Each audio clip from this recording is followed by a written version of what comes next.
Sí. Bien. Perdón. Bien. Bueno, sin que sirva me dicen que el sonido es un poco regular, así que intentaremos, ¿vale?, a ver, corregirlo. Pero mientras tanto, ya les digo, sin que sirva de precedente, sí me gustaría, aunque como dije antes en la presentación de las jornadas, cada una de las ponencias tendrá un presentador, un moderador que hará las oportunas presentaciones, tanto del tema como del ponente, pero sí me gustaría detenerme un segundo en el arranque de la primera sesión por una razón muy sencilla. Habrán visto que en el programa prácticamente la idea era dedicar la mañana, es decir, con una única sesión, a un tema de vivísima actualidad y que está en el epicentro de las problemáticas más cotidianas a todos los niveles del derecho del consumo. Por resumirlo, el tema de las cláusulas abusivas y del deber de transparencia y los efectos que se van a ir produciendo y los cambios, sobre todo a nivel jurisprudencial, que se van a ir produciendo. Quería de algún modo explicar que la idea era dedicar toda una mañana a este tema porque nos parece que tiene el suficiente interés, el suficiente peso y la suficiente trascendencia como para dedicarle algo más de la extensión normal de una ponencia.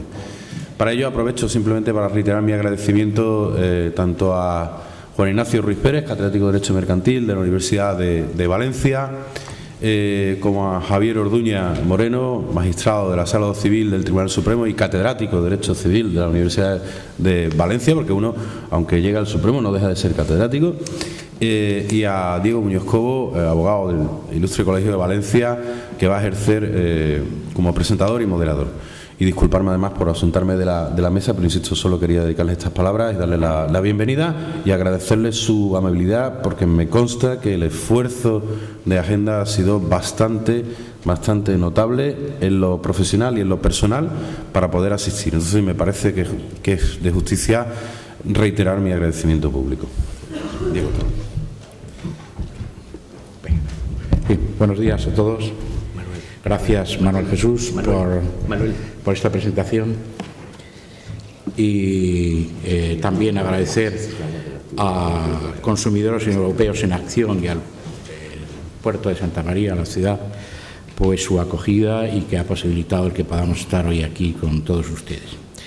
Bien, voy a hacer una breve introducción y va a ser rápida. Hablar del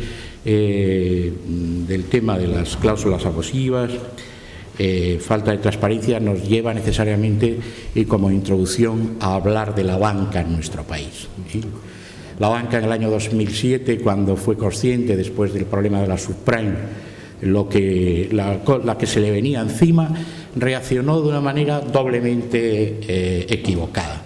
En primer lugar, inició un proceso de ejecución hipotecaria que le ha llevado a la banca a presentar más de 1 millón de demandas, y que ha terminado de desconflautar nuestro sistema judicial por el sistema masivo de reclamaciones que la banca puso en marcha. Y en segundo lugar, además de hacer esto y no dialogar ni buscar ningún tipo de negociación con los ejecutados, hizo otra cosa tan mala o peor que la anterior, que fue el buscar una financiación para cuadrar sus balances en base a la venta de unos productos dudosos, como son los denominados productos híbridos, de las participaciones preferentes y las obligaciones subordinadas.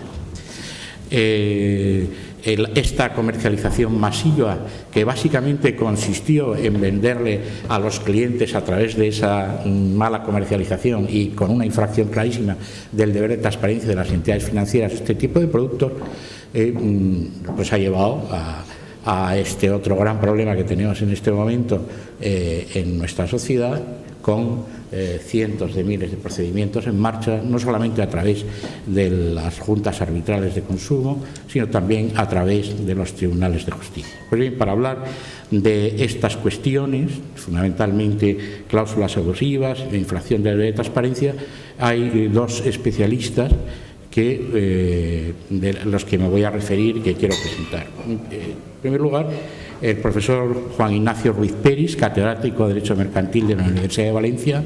Es una persona de un grandísimo nivel científico, con una formación personal en la Universidad von Humboldt en Berlín, y también fue miembro, fue estudiante en el Colegio Español de Bolonia.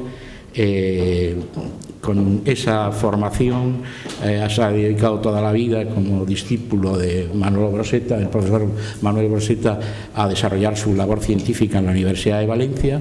Es un experto reconocido a nivel internacional en el campo del derecho de la competencia, asesor del Consejo Europeo en estos temas de derecho de la competencia. Dirige actualmente un programa científico sobre redes empresariales que constituye una punta de lanza en estas materias. En segundo lugar, contamos hoy también con la presencia de don Javier Orduña, catedrático de Derecho Civil de la Universidad de Valencia, discípulo y seguidor de esa gran rama de civilistas que entronca con Luis Díez Picazo, con quien él considera su maestro, el profesor Vicente Montés, recientemente fallecido, a quien ha sucedido además en el Tribunal Supremo, por decirlo de alguna manera. No es que pueda hablar sobre una sucesión, pero sí de esta continuidad de la Cátedra de Derecho Civil de la Universidad de Valencia en esta labor que tiene en el Tribunal Supremo, donde su presencia es muy destacada porque está contribuyendo a dotar de gran rigor científico a la doctrina de la sala, que a veces, un poco atrapada por su propio concepto de lo que es la doctrina legal, tiende a ser demasiado conservadora en el mantenimiento de sus presupuestos. Bien, de todo esto, de cómo están funcionando las cosas en el Tribunal Supremo, de su visión sobre estos temas, inmediatamente nos van a ilustrar los dos ponentes. Muchas gracias. Vamos a ver. ¿Eso funciona? Sí. Bien, buenos días. Es un placer para mí estar aquí y mis primeras palabras tienen que ser de agradecimiento por haber sido invitado a este acto y por tener la oportunidad de compartir mesa con muy buenos amigos, como es el caso de Diego Muñoz Cobo y el caso de Javier Orduña, con los cuales me une una amistad de muchos años. Aparte de eso, nos une también quizá una búsqueda práctica y también científica de la justicia y del derecho a través del análisis del derecho, que no hemos dejado de realizar quizá durante los últimos 25 años o 30 de nuestra vida, dependiendo la edad de cada uno de nosotros. Bien, vamos a hablar de la parte de cláusulas abusivas y control de transparencia. Yo voy a hacer una pequeña introducción. Soy consciente de mi condición, en este caso de aperitivo, ¿no?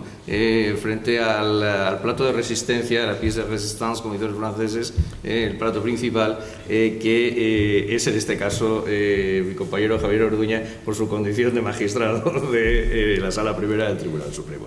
Así que voy a tratar de ser breve yo también en mi exposición y simplemente voy a tratar de crear un marco en el cual él ya nos expondrá realmente las líneas jurisprudenciales actuales del Tribunal Supremo y las visiones en un momento determinado futuras del mismo.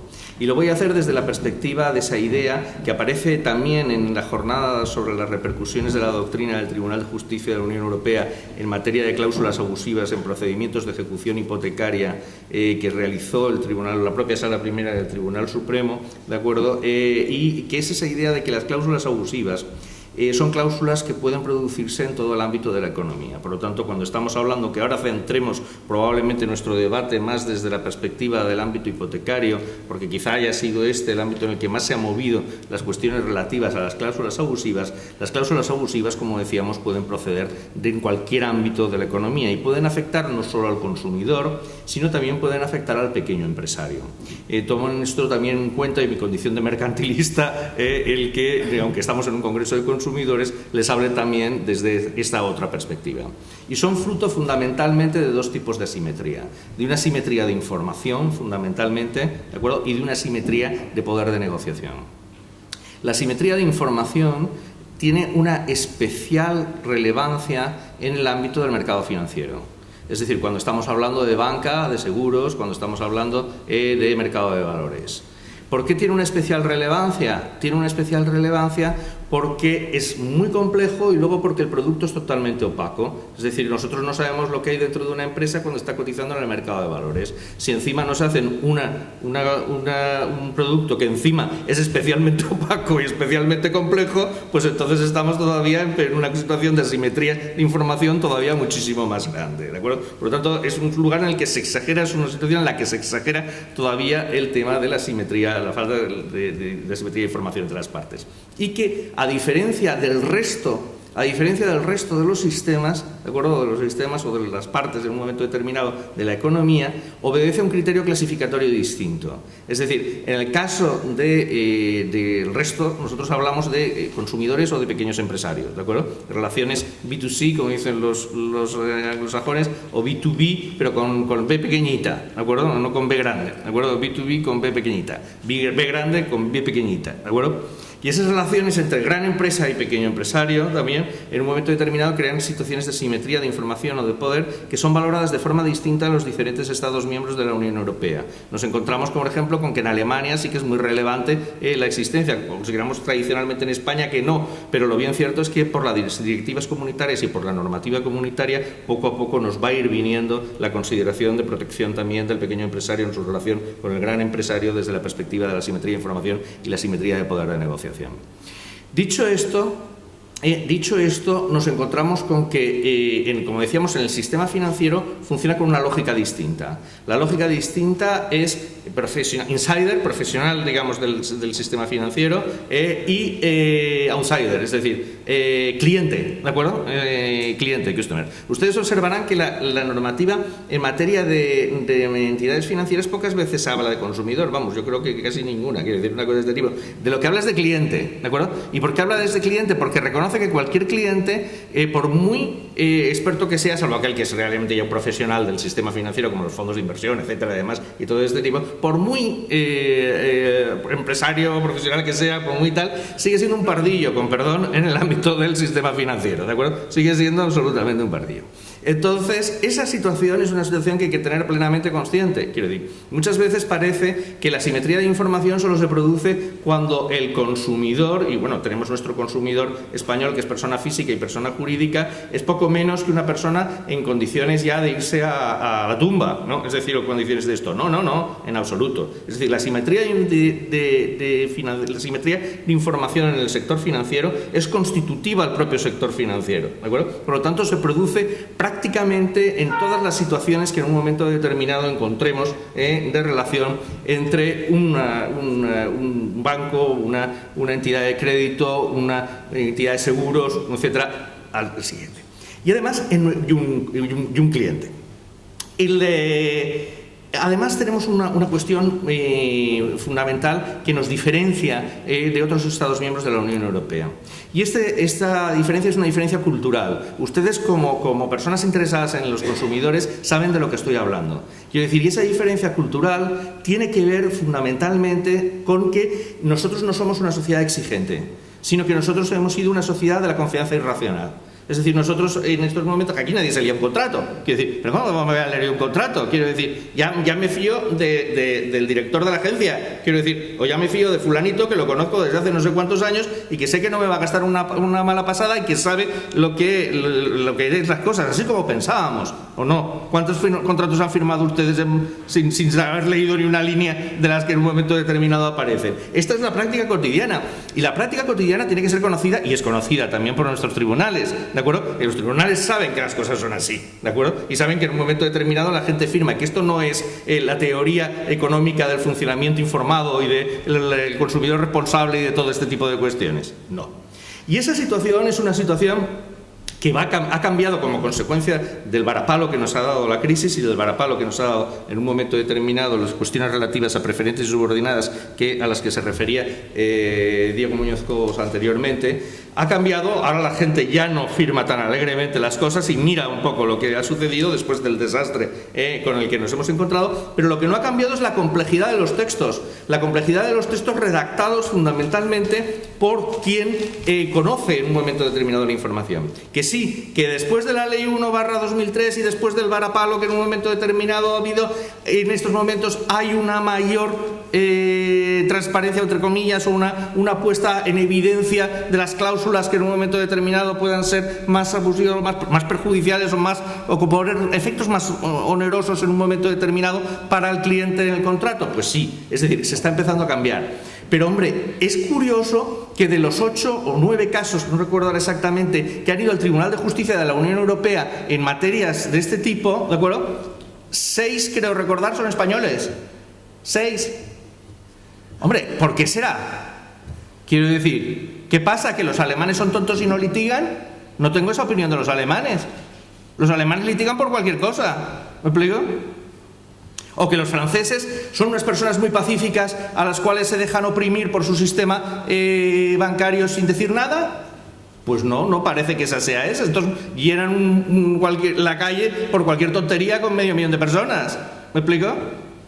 ¿No será que nosotros hemos sido unas víctimas propiciatorias excelentes de una banca desaprensiva en los últimos años, en un momento determinado, que ha machacado literalmente a sus clientes más fieles?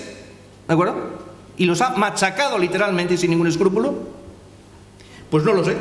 No tengo ni idea, pero esa sería una posibilidad. ¿De acuerdo? Efectivamente, no tengo ni idea de cuál será la causa, pero lo bien cierto es que necesariamente tenemos que cambiar de perspectiva como consumidores. Y tenemos que cambiar de perspectiva como consumidores y como clientes, y tenemos que hacerlos más responsables. Y tenemos que exigir entender las cosas. No basta que nos digan, es que esto es incomprensible, es que esto es muy difícil, es que esto no lo entiendo. No, oye, usted me lo tiene que conseguir que yo lo entienda. Y si usted no consigue que yo lo entienda, usted es el que está faltando su deber. Usted es el que está faltando su deber. Porque a usted, la normativa europea, le exige en un momento determinado que yo entienda lo que estoy firmando. Y se lo exige a usted. Y si usted no lo hace, incumple. ¿Me explico?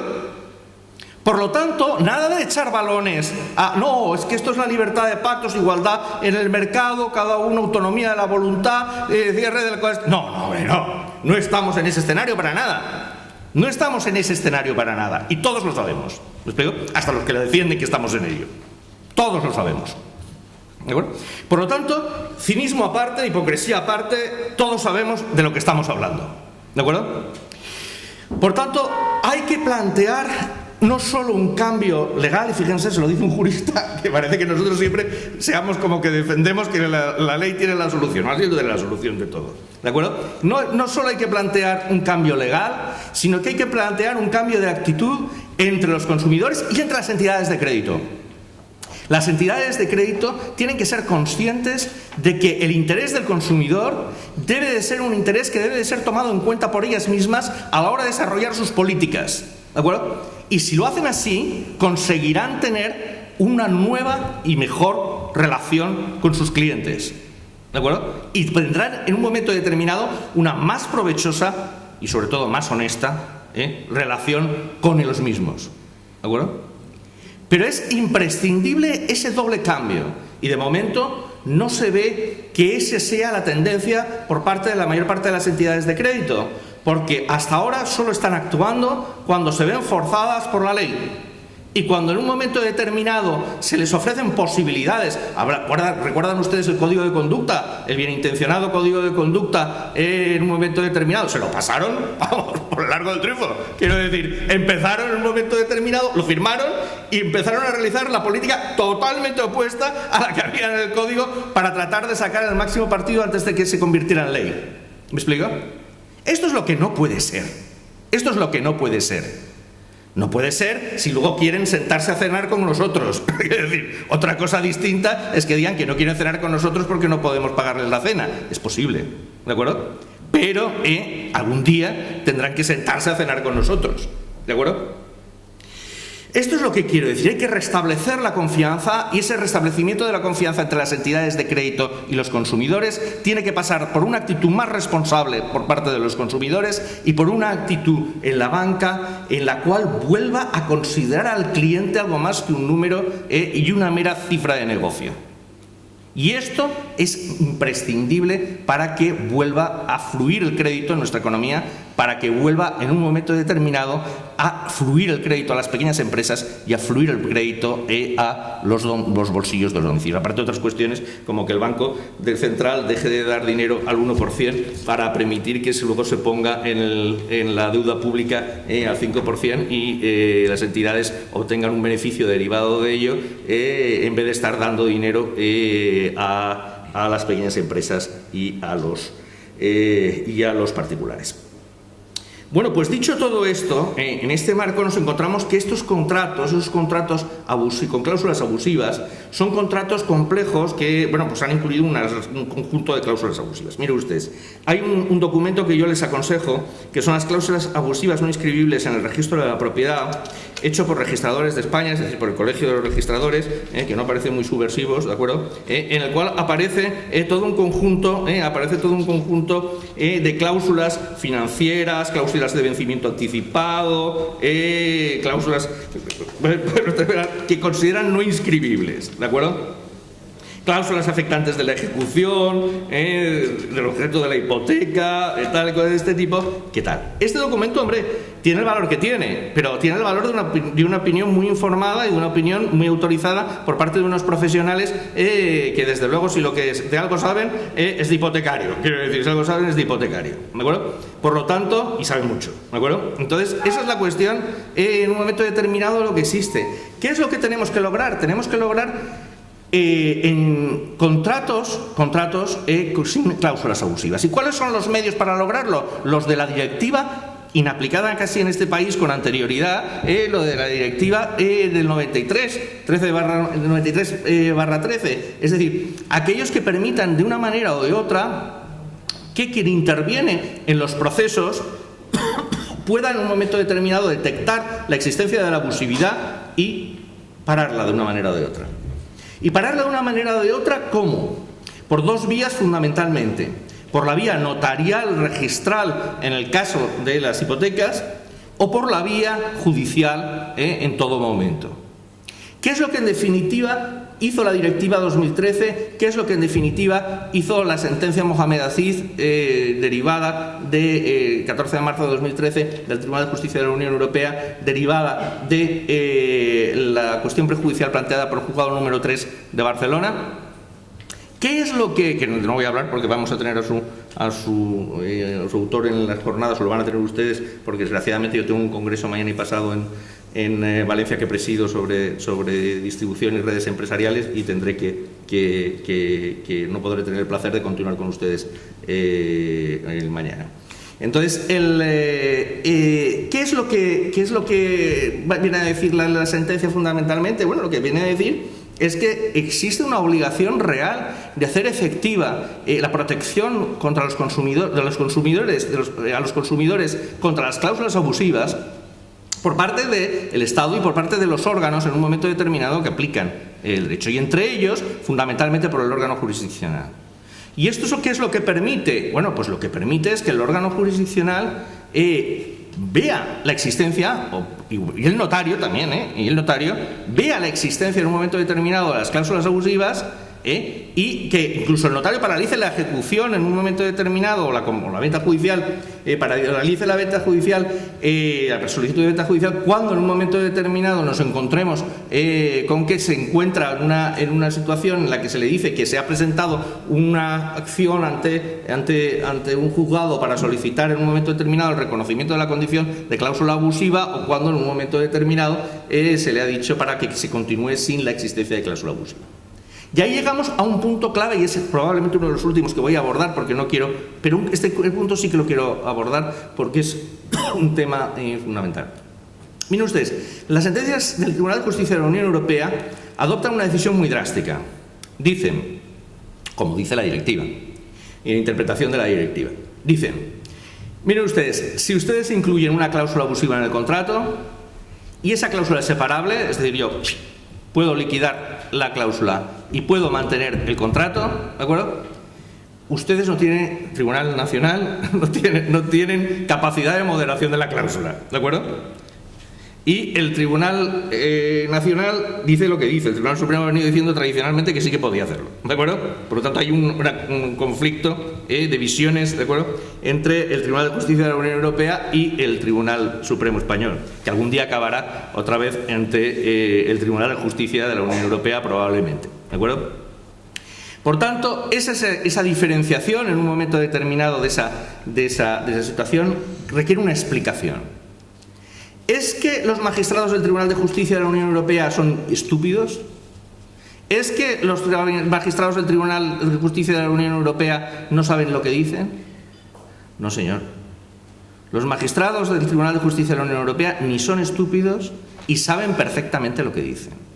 Ahora, lo que uno puede pensar es que lo que dicen es muy radical, ¿de acuerdo? ¿Y qué es lo que dicen? Lo que dicen es: hay que disciplinar a las entidades de crédito. Y esa disciplina a las entidades de crédito parte de que sufran daño como consecuencia de la incorporación de las cláusulas abusivas y que no les sea rentable incorporarlas. Y para hacerlo, ¿qué vamos a hacer? Pues mire usted, se queda usted o sin intereses, o se queda usted sin lo que sea, o se queda usted sin lo que le eche, ¿de acuerdo?, en un momento determinado. Y se queda usted sin ellos. No haber puesto la cláusula abusiva. ¿Me explico? Este es el planteamiento del Tribunal de Justicia de la Unión Europea. Un planteamiento duro, claramente duro, ¿de acuerdo? Pero quizá muy efectivo si se llevara a la práctica de forma generalizada, ¿de acuerdo? Probablemente esto haría pensar más a las entidades de crédito cuáles son las cláusulas abusivas que incorporan, ¿de acuerdo? Esta es una cuestión que sí que quería comentar, vuelvo a repetir, porque es un tema que siempre se dice: no, esto es una cuestión que no, que tal, que no sé cuántos, que hombre, el Tribunal de Justicia, estas cosas que dice de vez en cuando, tal, no sé cuántos y para pin. No, el Tribunal de Justicia sabe muy bien lo que está diciendo, vuelvo a repetir, podemos compartirlo o no, ¿de acuerdo? Pero sabe muy bien lo que está diciendo. Pues nada, yo con esto doy la palabra, o no doy la palabra, devuelvo la palabra al moderador, agradeciéndole la oportunidad que he tenido de hablar y a ustedes la paciencia de escucharme. Muchas gracias.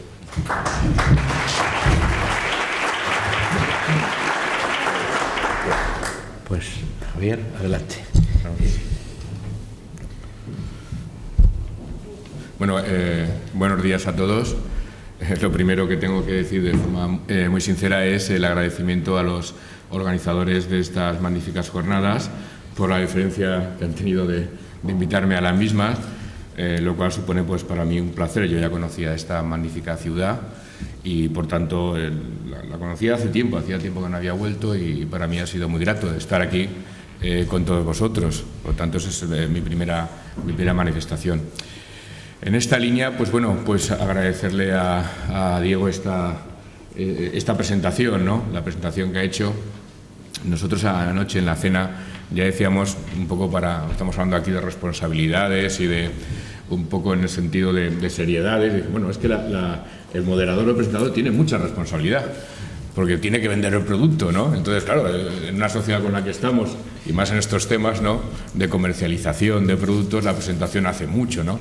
Bueno, yo creo que ahí has cumplido sobradamente y ahora, bueno, intentaréis ver el producto, ¿no? Porque, claro, esto también de presentar a una persona, pues no solamente por mí, sino también por Nacho, con una serie de méritos adquiridos o desarrollados, pues tiene la contraprestación de decir, bueno, a ver lo que nos dice este hombre, ¿no? A ver si es interesante lo que viene a decir.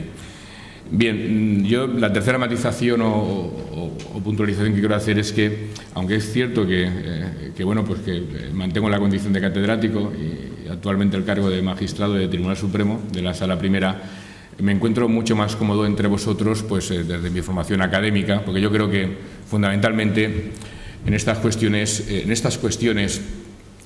que son cuestiones de cambio, la semana pasada, o hace 2 semanas, presentamos en Madrid una monografía de la que yo soy coautor, precisamente de una cláusula muy importante, que es la cláusula rebus sic stantibus, que viene, como diría mi sobrino, al pelo de estos temas, porque efectivamente pues es la cláusula que fundamentalmente pues se suele aplicar para adaptarse a los cambios jurídicos, a los cambios de circunstancias. Pues yo creo que es cierto que esta visión pedagógica que yo voy a tratar modestamente desde un prisma así más moderado desde el punto de vista de la interpretación, lógico por otra parte, dado mi cargo, desde la interpretación, digamos, conceptual del fenómeno mismo, yo creo que viene bien porque estamos en un proceso de cambio. Con el anterior presidente de Sala, con Juan Antonio Siool, que ahora está en el Tribunal Constitucional, pues cuando llegué, hará ya casi 3 años, pues una de las cuestiones que nos planteábamos era fundamentalmente dinamizar el ámbito de divulgación de la doctrina jurisprudencial, y que es un ámbito muy necesario, porque para que os deis cuenta, nosotros ahora, en cuestión de 2 o 3 años, la doctrina del Tribunal Supremo de la Sala Primera ha cambiado mucho. ¿Por qué? Fundamentalmente porque ha habido un contexto totalmente distinto, que es un contexto de crisis económica, donde realmente ha puesto en tensión muchas figuras jurídicas, muchas. Es como el ejemplo que ponemos, sobre todo para los varones, cuando nos compramos o nos dejan un coche, lo primero que pensamos infantilmente, a ver cuánto coge este coche, ¿no? Pues se pone a prueba, la crisis económica ha puesto a prueba fundamentalmente muchas instituciones que teníamos, ha puesto a prueba el cumplimiento de los contratos, la acción de resolución, pero ha puesto a prueba también, pues básicamente, la protección de los derechos, el nivel de protección real, efectivo, que tenían fundamentalmente los consumidores, el comportamiento de las entidades bancarias ante estos procedimientos de crisis, y por tanto ha sido un buen test para reflexionar. Cuando suceden los temas de crisis, el término crisis, como otras palabras importantísimas nos vienen del griego, la crisis es al final determinación, decisión. Pero claro, es una decisión que se produce con un cambio de circunstancias, cuando lo dije muy bien en la presentación del libro, porque efectivamente es que es el cambio de circunstancias, en este caso el cambio de circunstancias también sociales, pero también tecnológicas, jurídicas, económicas. Se produce siempre una resistencia, es lógico, una resistencia en lo cual pues está la pintura renacentista, ya lo pintó muy bien, sobre todo en las pinturas de Año Nuevo y Año Viejo. El Año Viejo se resiste a pasar página, y lo nuevo pues está empezando a nacer, y por tanto quiere también incorporarse, consolidarse, y por tanto hay un ámbito de tensión, que eso yo creo que es lo que estamos viviendo y vamos a vivir durante unos años, fundamentalmente en estos ámbitos, insisto, de cambio. De cambios de perspectiva conceptuales, incluso de mayor, vamos a decir, autorresponsabilidad del consumidor, pero también de cambio de perspectiva también de las funciones, del objeto de la función, de la valoración misma de los hechos, de todos los agentes que intervienen. Y en ese sentido sí que me gustaría que se interpretaran mis palabras fundamentalmente en este tono un tanto pedagógico, desde el punto de vista de decir, bueno, pues antes, claro, cuando no estaba en el Tribunal Supremo, pues era fácil poner a caldo la jurisprudencia del Tribunal Supremo, la del Tribunal de Justicia Europeo y la que se pusiera por el medio, la del Tribunal Constitucional. Pues, bueno, para eso está, no es verdad, para eso está ese fenómeno tan bonito que tenemos los universitarios, de poder investigar casi libre de trabas, y sobre todo, pues bueno, de poder decir cosas que no se hayan dicho, ¿no? La originalidad de las tesis. Ahora a ver si puedo decir algo que no haya dicho nadie, ¿no? Tenía un compañero que siempre estaba preocupado por eso, decir, es que quiero hacer una tesis, pero tengo que decir algo que no haya dicho nadie. Y yo digo, bueno, lo tienes un poco difícil, ¿no? Porque en Derecho tenemos ahí una experiencia digamos, de documentación y de aportaciones que viene a decir, bueno, pues aquí fundamentalmente no se trata de decir algo totalmente novedoso, que no va a ser totalmente novedoso, pero sí dar una serie de perspectivas aclaratorias de dónde realmente estamos, y sin perjuicio tampoco de decir, bueno, pues de hablar muy concretamente de uno mismo a través de la sentencia, pues sí de explicaros, en la medida que es un acto también de divulgación, el contenido de estas sentencias. Mirad, recientemente hemos publicado, lo digo porque por el subconsciente, ¿no? Que vais a entender enseguida lo que quiero decir. Las entidades bancarias que fueron objeto de la sentencia de 9 de mayo de 2013, que la sentencia que declara nulas en una acción de cesación pues las cláusulas suelo, fundamentalmente por falta de transparencia, del control de transparencia, no el control de abusividad, esto es fundamental, el control de transparencia, fundamental porque aquí en este país se ha estudiado bastante, por decirlo de alguna forma, el control de abusividad, pero que ha quedado huérfano de estudio, como se ha demostrado, es el control de transparencia. Realmente no se sabía muy bien lo que era el control de transparencia. Bien, pues se hizo un autoaclaratorio en el cual se les explicó las cuestiones que, en este caso, los que se sentían de alguna forma perjudicados por el fallo o no entendían el fallo, pues preguntaron, fundamentalmente con referencia a si los criterios que habíamos puesto en esa sentencia, por ejemplo, la falta de información o la excesiva información, la falta de un escenario de simulación de aplicación de la cláusula suelo, el nivel excesivamente técnico de las mismas, etcétera, si realmente esos criterios que pusimos ahí a mayor abundamiento, fundamentalmente, pues eran criterios que realmente eran en sí mismos criterios interpretativos. Se les contestó que no, que el fenómeno de valoración del control de transparencia, como en su caso el control de abusividad, allí el intérprete, en su caso pues la administración, los particulares o los jueces y magistrados, pues tienen la libertad que les da el propio fenómeno valorativo de la cuestión, y por tanto no había que entender que había un elenco taxativamente previsto, ni en la ley ni en la doctrina jurisprudencial, para determinar fundamentalmente el criterio a seguir en un control digamos, de transparencia. Eso sí, todos estos criterios que se decían eran criterios a tener en cuenta porque realmente incidían en el ámbito de la comprensibilidad de la cláusula, del posible conocimiento de la misma, pero que no eran por sí un criterio tasado. Bueno, después de hacer esta autodeclaración, pues realmente interpusieron una pretensión de nulidad de actuaciones, fundamentalmente por incongruencia del fallo. Lo que se decía en este escrito de incidente de nulidad era fundamentalmente que el Tribunal Supremo lo que había hecho es haber incurrido en un supuesto de incongruencia que producía indefensión, porque había atendido a una pretensión que realmente no había sido planteada por la parte demandante, que era fundamentalmente el control de transparencia, porque la demanda se dirigía fundamentalmente al control de abusividad, erróneamente, técnicamente, desde el punto de vista, eso es evidente, desde el punto de vista de la construcción del supuesto, y por tanto habíamos incluido en un supuesto que técnicamente se llama de incongruencia ultrapetita o extrapetita, es decir, habíamos concedido algo no pedido, y bueno, el principio de rogación que obviamente que sujeta el proceso civil, pues impide que los magistrados resuelvan sobre cuestiones o bien que no se han planteado o que no se han pedido, o que incluso pidiéndose pues ha ido más allá de lo que se solicitó. Bien, aquí viene la reflexión. El escrito se ha contestado y ayer mismo se le comunicó a las partes diciendo que efectivamente que no se admitía el incidente de nulidad porque la sentencia era congruente. Congruente, técnicamente voy a resaltar dos cuestiones, pero la que me interesa es la segunda. Congruente primero porque fundamentalmente lo que se planteaba era una acción de cesación que implícitamente, conceptualmente lleva desde el punto de vista de la causa de pedir, aunque formalmente lo manifiestes erróneamente, lleva claramente al control de transparencia, porque en una acción de cesación, por definición, no se está valorando una determinada relación contractual de un banco con un cliente, sino lo que se está valorando es la práctica fundamentalmente de esas pólizas o esa práctica de contratación que puede afectar a multitud de clientes aunque se hayan personado 2 o 3. Por tanto, la acción de cesación va dirigida a que cesen esos efectos porque esa práctica se considera ineficaz.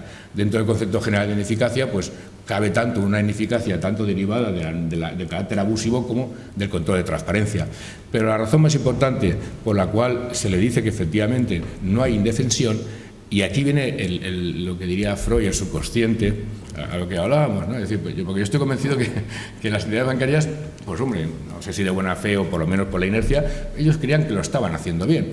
Es que en el escrito de contestación a la demanda, ellos mismos no solamente dicen que las cláusulas no son abusivas en esta acción de cesación, sino que además son totalmente transparentes y que cumplen los criterios de transparencia, con lo cual obviamente están manifestando que conocen la posible pretensión, en este caso de control de transparencia, y ya afirman previamente que inclusive si nos metiéramos en el control de transparencia, eso es la contestación a la demanda, o sea, antes de que nosotros viésemos el recurso de infracción procesal y de casación interpuesto, pues antes inclusive de eso, pues efectivamente ya están diciendo que cumplen también con el control de transparencia, que son comprensibles, que son razonablemente, digamos, asumibles y que se pueden entender. Por tanto, ellos, al introducir la cuestión, entonces nosotros, según nuestra propia doctrina jurisprudencial en materia de infracción procesal, decimos que cuando la parte, que en este caso contesta la demanda, ella misma introduce en el objeto de debate la cuestión que después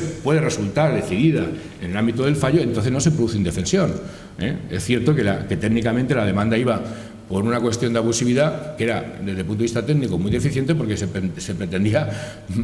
pedía en última instancia que se declarase nula en sí misma considerada la cláusula suelo. Es decir, bueno, entonces yo de alguna decía, bueno, ¿en qué contexto la declaramos? ¿En la atmósfera, en la estratosfera, no sé, en los anillos de Júpiter? Es decir, claro, la cláusula de abusividad la tenemos siempre que contrastar en un ámbito de una relación negocial. Tú no puedes decir abstractamente la cláusula suelo es nula. Por tanto, en ese sentido, técnicamente era muy incorrecta la demanda, pero bueno, sí que es verdad que la pretensión última que planteaba era una razón de ineficacia. Oiga, mire usted, al final me perjudica a los clientes y al final, pues efectivamente debe ser nula, porque también alegaban que también era difícilmente comprensible.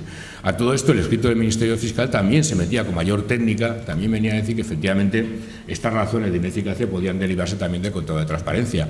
Con lo cual, como veis, pues había argumentos de sobra para poder, si no de sobra, vamos a decir suficientes, me estoy decantando un poco, suficientes para poder decir que efectivamente el incidente de nulidad no debía prosperar.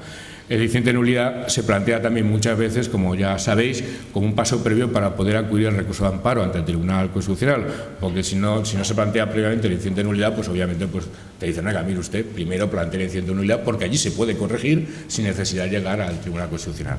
Ahora veremos a ver en qué cuestión o qué ámbito se decide, porque evidentemente tienen la vía ya libre, expedita, para ir al Tribunal Constitucional. Bien.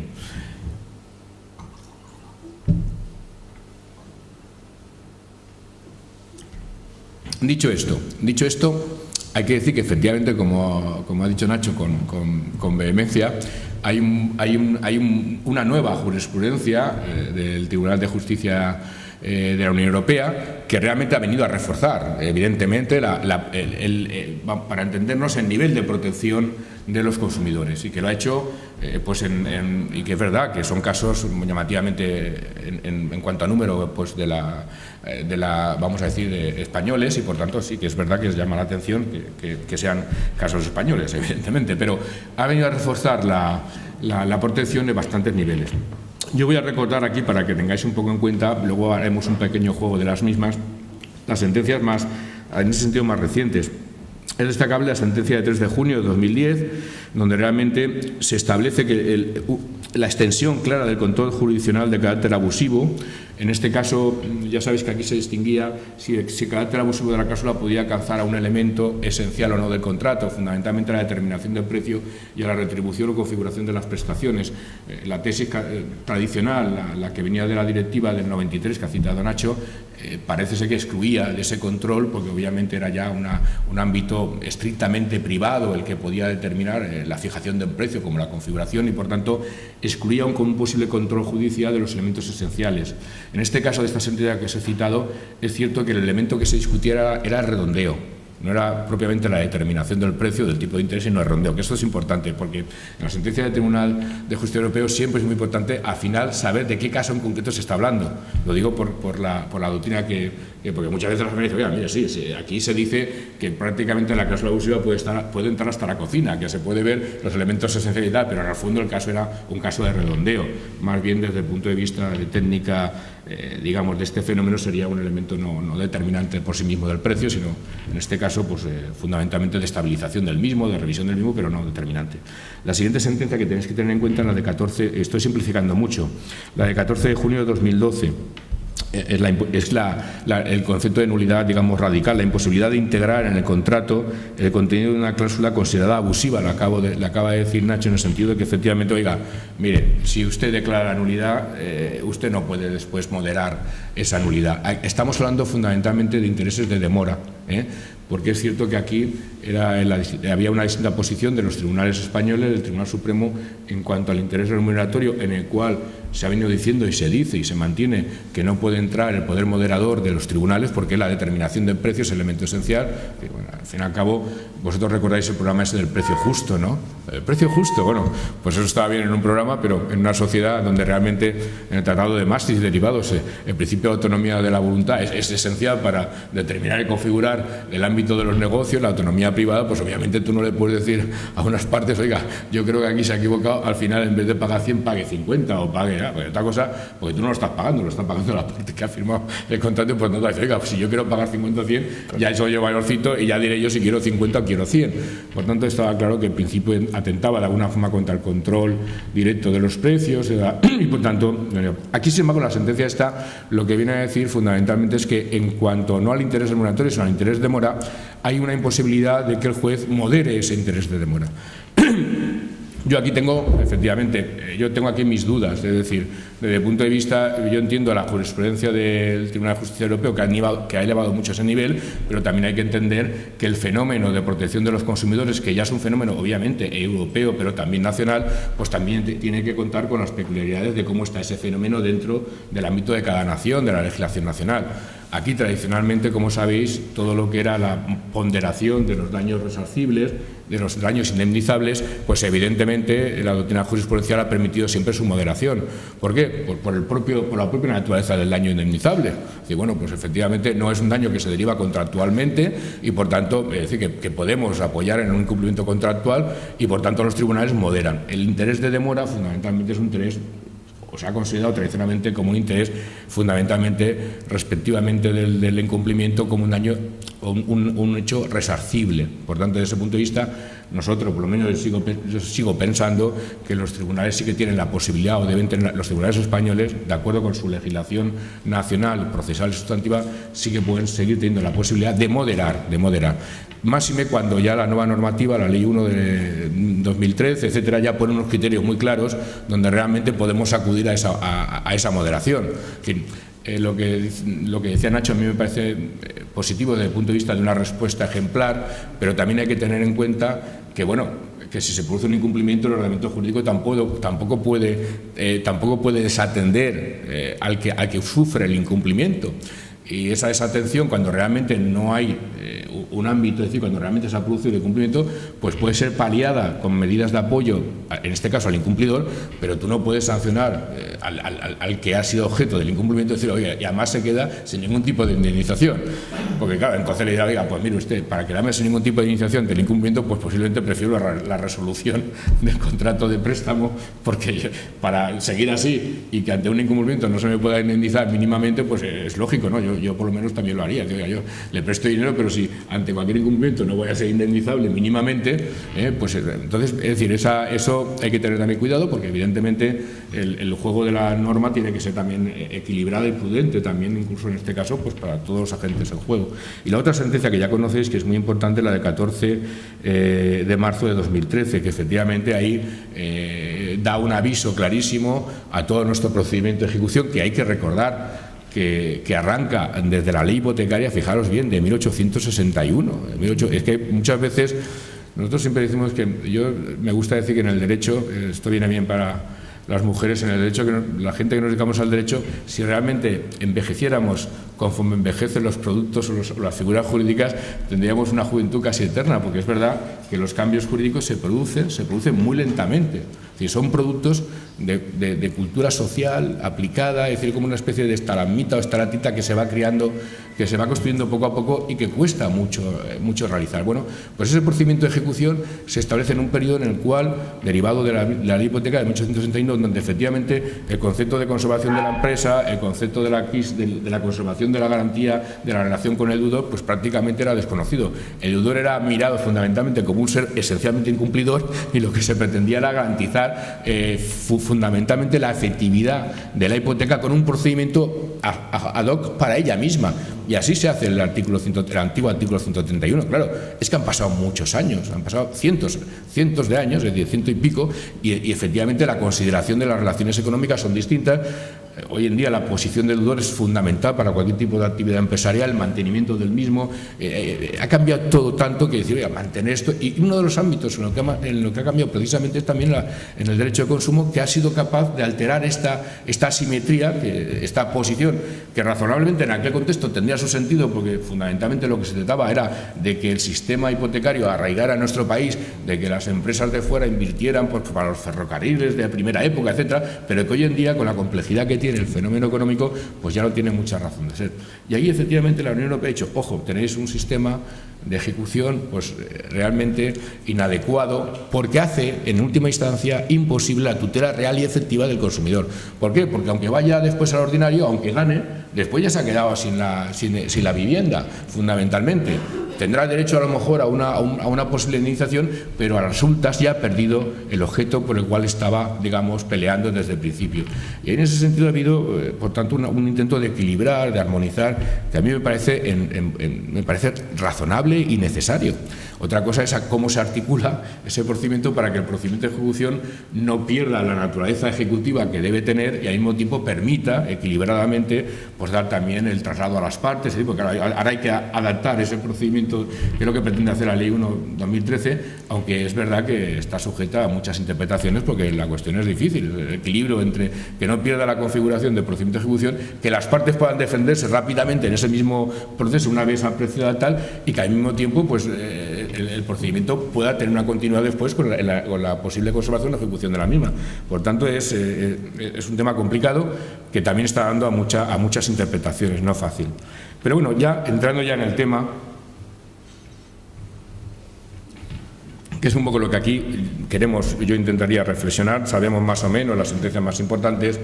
Entre las sentencias importantes nuestras de la Sala, yo citaría obviamente la de 9 de mayo de 2013, pero hay un antecedente que es la de 18 de junio de 2012.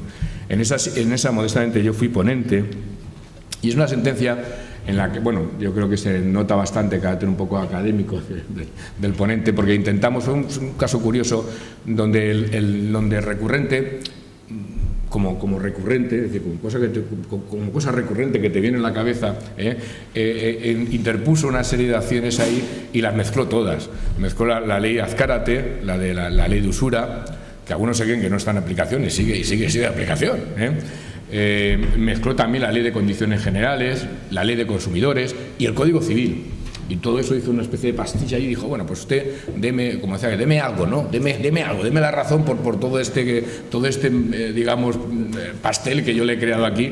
Claro, lo primero que le tuvimos que dar precisamente es clarificar los conceptos, es decir, hombre, pues es que uno no puede acumular indifferenciadamente, indiscriminadamente todo este tipo de acciones que tiene su juego. La ley de condiciones generales responde a un fenómeno, ya empezamos ya con la materia, responde a un fenómeno jurídico específico. El contrato por negociación, que es el paradigma del Código Civil, responde a otro tipo de fenómeno jurídico negocial específico. La ley de Azcárate responde efectivamente a un ámbito también específico y por tanto lo que se trataba era de diferenciar. Bueno, pues lo importante de aquí es que, fijaros bien, ya surgió, porque yo ya vi la oportunidad, por la confusión que traía el recurrente, la oportunidad porque hablaba algo también de la comprensibilidad, de empezar a matizar qué es esto del control de transparencia. Bien, aquí se ha dicho un poco, pero en el fondo lo entenderéis enseguida. Para las entidades bancarias en general, que siguen pensando que lo han hecho bien, yo he tenido varias conferencias, pero una que tuve en Madrid fue curiosa porque estaba rodeado me invitó la banca y estaba rodeado de letrados de la banca, y entonces me acuerdo que cuando, allí la tensión se podía cortar ahí con un cuchillo, porque claro, nos ven ahora al Tribunal Supremo como, en el mejor de los casos, que hacemos voluntarismo jurídico, y en el peor de los casos, que nos hemos vuelto locos y hacemos, digamos, de jueces justicieros, de estos que es un poco perdiendo un poco el norte y tal. Bueno, es comprensible su posición, ¿no? Porque de alguna forma estamos en ese fenómeno de cambiar actitudes, de conceptos antiguos por otros nuevos, y es normal que estén desconcertados, aparte es normal que defiendan sus intereses, ¿no? Bien, pero me acuerdo que se me ocurrió decir, bueno, es que esto me pareció la película esa de Solo ante el peligro, ¿no? Porque decía, bueno, he venido aquí, me van a... Entonces, claro, les pedí una oportunidad, ¿no? Más o menos, la oportunidad de explicarme, pero claro, la oportunidad de explicarte si previamente tienes prejuicios ya inamovibles es imposible. Es imposible. Habéis hablado muchas veces con muchas personas que parecen que escuchan, pero no están escuchando nada, porque mantienen los prejuicios y dicen, bueno, pues si yo ya te considero culpable, pues es que ya te considero culpable. Me digas lo que me digas, no voy a cambiar de... Eso es muy curioso, ¿no? Cuando uno habla y la otra parte dice, no, sí, aunque me digas lo que digas, yo no voy a... Entonces, ¿Qué sentido tiene la comunicación? Si ya lo que te digo, aunque se abran los cielos, venga tal, pues no vas a cambiar de opinión, pues entonces aquí, ni siquiera recurriendo a un milagro, pues voy a poderte hacer cambiar. Pues esto es importante. En las situaciones de cambio es importante no tener los prejuicios habituales anteriores al cambio, porque entonces, claro, no entendemos nada, o por lo menos no estamos dispuestos a entender. Fijaros bien, porque esto que voy a decir es muy sencillo. Si nosotros creemos que el artículo 5 de la Ley de Condiciones Generales, que dice que efectivamente la redacción de las cláusulas generales deben ajustarse a los criterios de transparencia, claridad, concreción y sencillez, que repite el artículo 81 del texto refundido de consumidores, es sencillamente aplicable al contrato por negociación, digamos, del Código Civil, entonces estamos diciendo nada más que reproduciendo el artículo 1281 del Código Civil.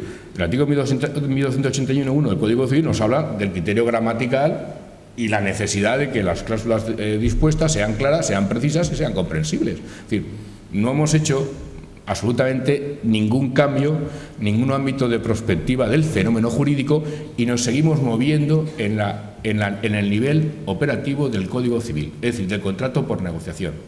Ojo, contrato por negociación, 1261 siguiente, en donde efectivamente el consentimiento era el elemento clave que vertebraba toda la información y toda la eficacia del contrato, de tal forma que desde el conocimiento y desde la voluntad negociada, uno irradiaba toda la comprensibilidad del mismo. Interpretábamos integrativamente o sistemáticamente ese contrato siempre desde la voluntad acorde. ¿Cuándo venían las disfunciones? Cuando efectivamente había un error. Y ese error era invalidante y podía acarrear un error, vamos a decir, esencial y por tanto inexcusable, que podía acarrear una sanción de nulidad estricta o una anulabilidad. Pero siempre, si os fijáis, la órbita, el eje central, el sol de ese ámbito, digamos, del ámbito privado era el consentimiento. De hecho, fijaros bien, el 1258, que se cita tanto en estos ámbitos, está muy condicionado desde el punto de vista, según lo miremos en un fenómeno noto, desde el punto de vista del fenómeno del contrato por negociación. Cuando explicamos en materia civil el 1258 decimos, ojo, aquí está lo que llamamos la interpretación integrativa. ¿Qué es la interpretación integrativa? Que muchas veces los alumnos no lo entendían, pues es algo bastante sencillo. Decimos que en 1258 la ley, la buena fe, los usos, entran en función, es decir, el moderador llama al 1258 y solamente lo llama, o puede entrar cuando lo llama al moderador, pero es cuando la voluntad declarada no ha regulado un ámbito del contrato, ¿entendéis? Es cuando entra el ámbito, por eso se llama función o interpretación integrativa. Integramos aquello que no está ya previamente declarado, porque si está declarado, 1281.1 del Código Civil, 675 en materia testamentaria, tiene preferencia lo declarado conforme obviamente a la interpretación realmente querida, en este caso del testador o de los contratantes. Pero el 1258 no juega, no es operativo. Por tanto, lo ya declarado, pues con este ámbito estaríamos dentro, evidentemente, del fenómeno del contrato por negociación. Cuando hablamos de principios, no de criterios, sino de principios interpretativos, fijaros bien, ponemos en primer lugar la voluntad querida por las partes. Y en tercer o cuarto lugar, el principio de conservación de los actos o negocios jurídicos. Es decir, en 1288 del Código Civil, contrato por negociación, habla fundamentalmente de la estipulación contraproferente. Pero claro, esa estipulación contraproferente es simplemente un criterio meramente interpretativo, no de eficacia del contrato. En el contrato por negociación, Código Civil, yo no puedo sacarme de la manga que el contrato es ineficaz pues en 1238, no. Le daré una interpretación a la cláusula que sea más correspondiente o más beneficiosa a una de las partes, en este caso a la que no ha sido culpable de esa oscuridad. Pero no puedo restarle ni un ápice de eficacia o ineficacia del contrato. Esto, si lo entendemos así, y si seguimos queriendo entenderlo así, llegaremos a la conclusión de que en la contratación seriada bajo condiciones generales, fundamentalmente en los productos financieros, productos bancarios, oiga, en la medida en que yo inunde al adherente de una información suficiente, en la medida en que literalmente sea comprensible, aunque con alguna ayuda jurídica sea comprensible lo que yo digo, y en la medida en que efectivamente él pueda con una diligencia media poder haber entendido eso, pues estamos cumpliendo los deberes de transparencia, porque estamos diciendo más o menos que de 1281 el siguiente, de la interpretación general del contrato por negociación, hemos puesto los medios, ¿entendéis el fenómeno? Hemos puesto los medios, las circunstancias, hemos enviado las condiciones generales, le hemos hecho un contrato, una simulación previa de tal, después el notario le explica, cuando lee las condiciones generales, le lee una por una las cláusulas, y por tanto, oiga, si realmente esto está basculando fundamentalmente en que el adherente, o mejor dicho, en que en esa práctica el consentimiento estructural del adherente sea fundamental para entender la eficacia de la práctica, pues estamos dando elementos suficientes para que ello se haya producido. Y por tanto podemos seguir pensando que no estamos haciendo tan mal las cosas. Claro, el problema está en que el fenómeno jurídico es distinto. Es totalmente distinto, y por tanto lo que pretendemos resolver, interpretar y aplicar desde el contrato por negociación no nos sirve, porque la principal clave que hemos cogido como criterio valorativo, que es el consentimiento o el acuerdo de voluntades, es inexistente. Literalmente es inexistente como tal acuerdo de voluntades negociado, y por tanto eso nos hace llevar a la conclusión de que, si es inexistente, las razones de validez tanto del contrato como de aplicación o de valoración del mismo estarán en otro lugar. No digo que sea totalmente incompatible con que en algún supuesto el adherente pueda conocer porque es un abogado experto, porque etcétera, ¿no? Pero estará en otro lugar, en principio, como condición seriada, no estará únicamente referenciada en que efectivamente el adherente pudo conocer, conoció, etcétera. Ahí está la cuestión. Está en otro lugar porque el ámbito y fundamentalmente está en el ámbito causal de esta práctica de negociación, que no atiende a su validez y eficacia al consentimiento prestado, sino fundamentalmente a la validez o a la necesidad de esa práctica para el orden económico, para el desarrollo económico, que le da al predisponente la enorme prerrogativa, como si estuviera jugando estas cartas cuando uno juega solo y hace y dice, pues vas a hizo por el cambio, un solitario, dice, bueno, pues no me ha gustado esta carta, me la cambio, tal. Le da el enorme poder de predisponer la regulación, con ausencia total de la otra parte, poder generalizar esa práctica, pero a cambio le da como contranivel o tal, le impone la carga efectivamente, previamente, como un control previo de calidad, de que esa predisposición no resulte ni abusiva ni resulte, vamos a decir, oscura o no transparente. Desde este ámbito se entiende, por tanto, que cuando hablamos del control, de transparencia, y cuando hablamos de estas figuras, lo que importa para la eficacia de la misma no es tanto que el consentimiento en sí mismo considerado esté prestado, sea real o sea conocible, sino que el predisponente haya cumplido previamente unos deberes, en este caso negociales, aplicables únicamente a esta práctica, de transparencia y de comprensibilidad de la misma. Que, insisto, no se referencia tanto en la abundancia de información dada, no se referencia tanto en el ámbito digamos, del protocolo notarial que se haga sobre la misma, sino fundamentalmente se referencia en un ámbito, yo diría, de diferenciación, de valoración analítica de lo realmente, digamos, comprometido que se establece en esa práctica negocial. La sentencia de 18 de junio de 2012 intentó definir un poco de qué consistía ese control. Yo creo que es una definición que, por lo menos para empezar a desarrollar, tiene, por decirlo de alguna forma, sus posibilidades, ¿no? Y dijimos allí, oiga, mire usted, no se trata de que él conozca en sí mismo si efectivamente esto es sí o no, porque este consentimiento, la práctica de negocio va a ser válida incluso aunque no lo conozca. De hecho, ya es válida, en la práctica ya se está poniendo y se está firmando. Por tanto, no es tanto que conozca, que firme 2 veces el mismo sitio, que ya lo mandemos, sino que fundamentalmente desde la propia práctica, como carga, se impone 2 cargas, en este caso a predisponente, como contravalor de la predisposición que él va a hacer. Y las 2 cargas son fundamentalmente lo que llamamos carga económica, que defina fundamentalmente y claramente la onerosidad, es decir, el sacrificio patrimonial que le va a costar. Ahora teníamos un caso precisamente que nos comentaban de que muchas veces se decían las facturas sin IVA y no se hablaba de, oiga, pues mire usted, es que el IVA es una carga onerosa que usted va a tener, tendrá que decir la onerosidad de la carga, tendrá que decirme a mí lo que decíamos, a mí esto qué me cuesta. ¿Qué sacrificio patrimonial me va a costar esto? Y eso, claro, Porque en la medida que se disimule, en la medida que no se diga con claridad, con rotundidad, pues evidentemente pues no estamos ante una transparencia, por lo menos vamos a decir, suficiente. ¿Os acordáis cuando en las primeras formulaciones del TAI y todo eso, que era absolutamente, bueno, pues uno no conocía nada de allí, uno decía, bueno, y aquí al final, ¿por dónde me van a dar? No, y al final dijeron, no, pues se tiene que poner el precio del interés al final, pues era lógico. Como también es lógico pensar que uno no sabe matemáticas y la fórmula compleja para hallar el interés aplicable, pues no lo entiende, vamos, no lo entiendo yo, pero tampoco lo entienden los notarios, porque yo se lo pregunto a nadie, ¿tú entiendes esta fórmula? No, yo ni idea que voy a entender yo esta fórmula, pero no entiende nadie. Y sin embargo firmamos las escrituras, se firma, pues estamos firmando una cosa que realmente solamente entiende, como decíamos bien, el que tiene la información estructural, que es el banco, porque el notario no sabe de matemáticas ni de fórmulas complejas. Entonces, ¿qué era lo importante? Hombre, lo importante es que usted me ponga en una hojita lo que tengo que pagar cada mes y no sé cuántas semanas, porque entonces así sí que me aclaro yo, así sí que sé yo lo que voy a tener que pagar, y que me diga que además eso es fijo, eso está determinado, que no puede cambiarse, que no puede dar, porque entonces sí que por lo menos yo puedo, no entiendo la fórmula, entendéis el ejemplo, pero entiéndolo.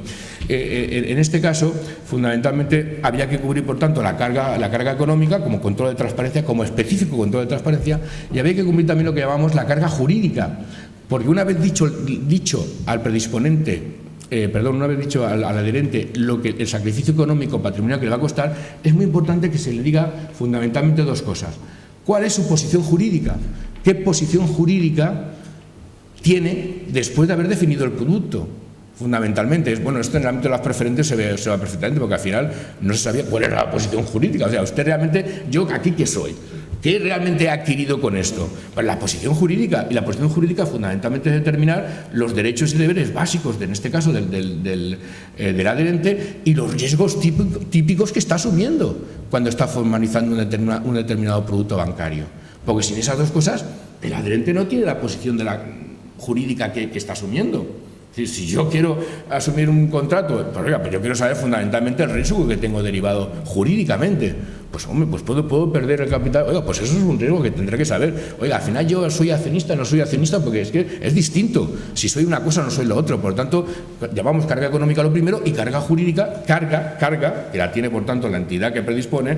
Ojo, carga, ya no estamos en el 1281, porque la carga ahí sería equilibrada entre las partes. Estamos en una parte que predispone y tiene una carga, tiene un deber especial, en este caso fundamentalmente de configuración jurídica, por la especialidad del acto de negocio jurídico que está realizando. Desde esta perspectiva, como veis, se comprende mejor que podamos hablar tanto de un control de abusividad, donde hay un desequilibrio estrictamente patrimonial y que hay que justificar, pero también que hablemos también de un control de transparencia específicamente diferenciado, en donde realmente lo que se está diciendo, oiga, con independencia de que a mí me perjudique, de que haya abusividad o no, lo que yo me siento ya desde el punto de vista de consumidor dañado es que el ámbito que estamos realizando fundamentalmente a mí no me ha sido comprensible, o por lo menos no puedo deducir con ciertos criterios una comprensibilidad directa de lo mismo. En el fondo, la entidad bancaria decía, bueno, entonces, ¿qué es lo que podemos hacer? Porque parece que es una prueba diabólica esto, decir, al final es una indefensión, porque, hombre, pues como tenemos que tratar a los consumidores como si fueran necios, pues claro, al final con un necio tú no vas a poderle hacer comprender a un necio cosas que no se trata de hacerle comprender a ningún necio, se trata de tener claro los distintos fenómenos. Si yo voy a un contrato por negociación y negocio como entidad bancaria, sí que es verdad que entonces le podré decir todo este ámbito de contrato por negociación a la otra parte, oiga, le dejé la información, usted estaba en una posición de igualdad para negociar conmigo, usted tuvo la información a su disposición y aquí no hay ningún supuesto de error esencial o sustancial, por tanto, y tendrá todo sentido defenderse así. Pero si usted está dentro de esa práctica, usted tiene una carga, un deber previo, con independencia de que ese señor lo conozca, lo pueda conocer o lo haya conocido, porque está utilizando una prerrogativa que el ordenamiento jurídico se lo concede a cambio de ese deber previo. Y entonces lo que usted tiene que hacer es traspasar la mera formalidad de 1281 y siguiente, la mera formalidad de los deberes de información de lo que las entidades oficiales, la Comisión Nacional de Valores, el Banco de España más o menos consideran necesario como práctica, como deber de información, traspasar la mera ritualidad técnica de esos formularios y diferenciar analíticamente, valorativamente, cuáles son los hechos diferenciales que aportamos en esta práctica. Por ejemplo, en el supuesto de las cláusulas suelo, que fue el de la sentencia, evidentemente la oferta comercial era préstamos a interés variable. Esa era la oferta. La oferta era préstamos a interés variable, no era préstamos a interés mixtos o préstamos con posibilidad, y no se hacía dentro de la oferta, no se hacía ninguna relación a la cláusula suelo. La cláusula suelo es cierto que venía después contemplada en unas entidades, venía vamos a decir, en la cláusula quinta, en otros en la séptima, pero venía como una más, y el notario las leía como una más, como una más. La pregunta era, ¿qué es lo que ha cambiado? ¿O qué cambió en aquella época esa práctica de oferta comercial? Lo realmente interesante no era la cláusula de amortización, de vencimiento anticipado, porque esas eran las mismas. Lo que cambiaba realmente o modalizaba o especializaba esa oferta era fundamentalmente la incorporación por primera vez de la cláusula suelo. Eso era lo que se tenía que haber explicado de forma señalada, diferenciada, dentro del ámbito de la práctica negocial. Porque eso, por lo menos, con ese ámbito, la entidad bancaria hubieran podido justificar, oiga, mire usted, es que aquí está esto, pero es que aquí, en folio aparte, le hemos explicado, hemos dicho efectivamente qué consiste, tal, y efectivamente, por lo menos desde el punto de vista de ese deber de transparencia, está claro que hemos analíticamente traspasado una mera información formal o técnica del producto, sino que analíticamente le hemos dado las notas esenciales en las cuales él va a dar. Eso que en las cláusulas solo podía haberse hecho así, obviamente hubiese sido imposible en las preferentes.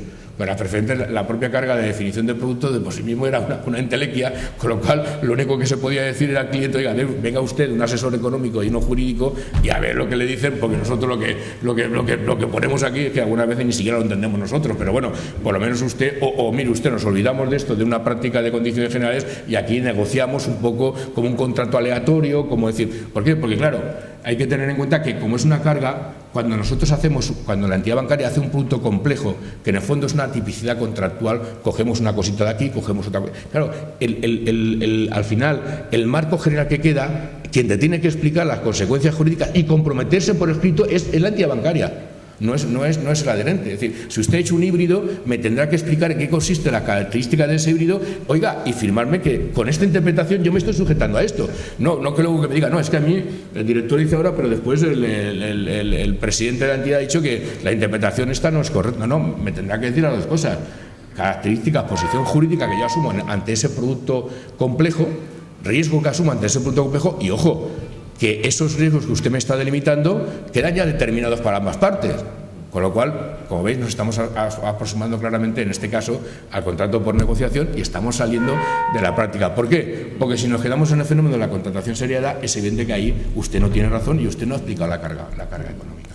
Si esto es así, que yo creo que es así, se entienden muchas cosas y hay muchas cosas que cambiar. ¿Por qué? Porque fijaros bien, es cierto que en el control de abusividad es necesario un prejuicio, porque la ley de condiciones generales, la ley de defensa del consumidor exige que haya fundamentalmente una actividad perjudicial, de un desequilibrio, básicamente por aplicación del principio de buena fe y una proyección del principio de justo equilibrio de prestaciones.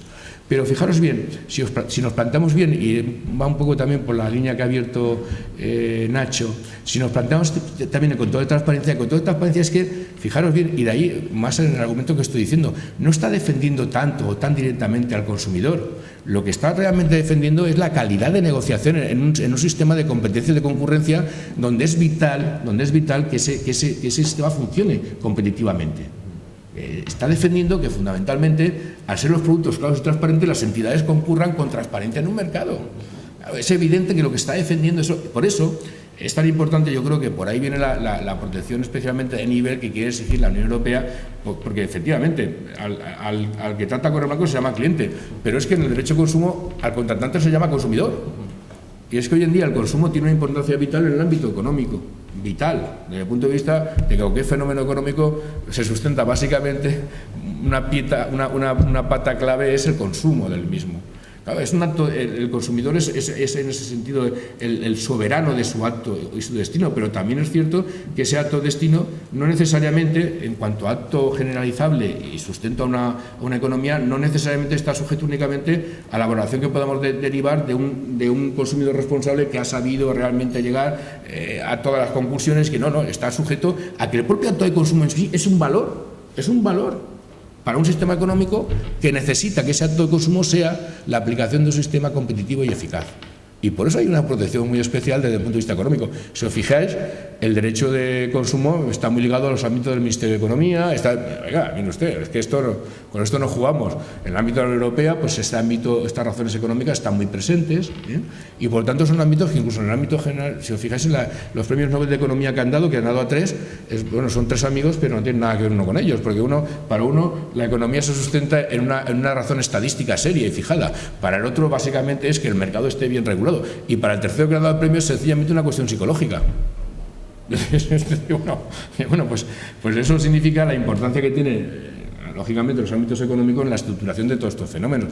Por lo tanto, se está valorando también aquí muy detenidamente la posición del consumidor, ojo, como un elemento estructural necesario de toda la pieza, de todo el tablero. Que eso también es lo que a veces no entienden las entidades bancarias, que en el fondo es un intento de decirles, oiga ustedes, no solamente el sistema de financiación suyo tiene que ser yo, sino que su competencia tiene que ser necesariamente, en este sentido, realmente competitiva. No nos vale que nos juntemos los 4 o 5 y decir, metemos esta temporada las cláusulas suelo, le ponemos un nombre inglés para tal y ya nuestra competencia queda más o menos. No, mire, hay que jugar sin las cartas marcadas, hay que ser transparentes. ¿Por qué? Porque ese fenómeno de transparencia lo exige no solamente el consumo como acto realmente protegido, sino el propio sistema, ¿no? Yo creo que así no quiero cansar mucho, así se entiende muchas cosas. Y también voy a terminar entendiendo, porque con esta perspectiva podemos entender también por qué la sentencia. Ahora, yo creo que ahora un poquito con mejores argumentos después de esto que os he dicho, porque claro, hay que tener en cuenta que las sentencias estas no son tratados, no pueden ser tratados. Es una primera sentencia que hemos tenido de las cláusulas suelo.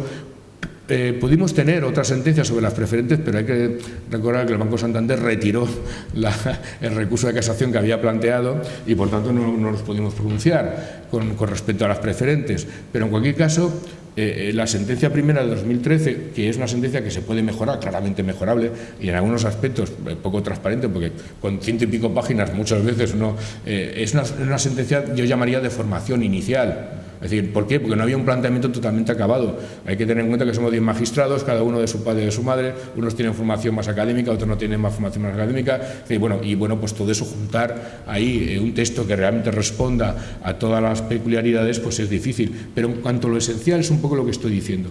Lo que tenéis que leer entre líneas es que esa sentencia, junto con la de 18 de junio de 2012, entiende que hay un fenómeno jurídico distinto, que debe contemplarse desde perspectivas distintas y que todo lo que llamamos del contrato por negociación por sí mismo considerado es insuficiente como argumento para contrarrestar todos estos deberes.